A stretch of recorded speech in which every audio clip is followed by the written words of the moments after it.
clown, cylinder, corner, cider, cater, center. C is quite a confusing alphabet, isn't it? As it has both S and K sound. Hello everyone, this is Rashi Khetan from Connect with English, and today I am going to simplify this confusion for you. So, in phonics, C has both S and K sound.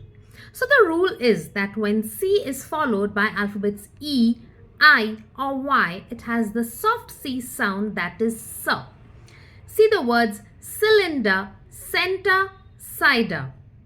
When C is followed by any other alphabet apart from E, I or Y, it has the hard C sound, that is K.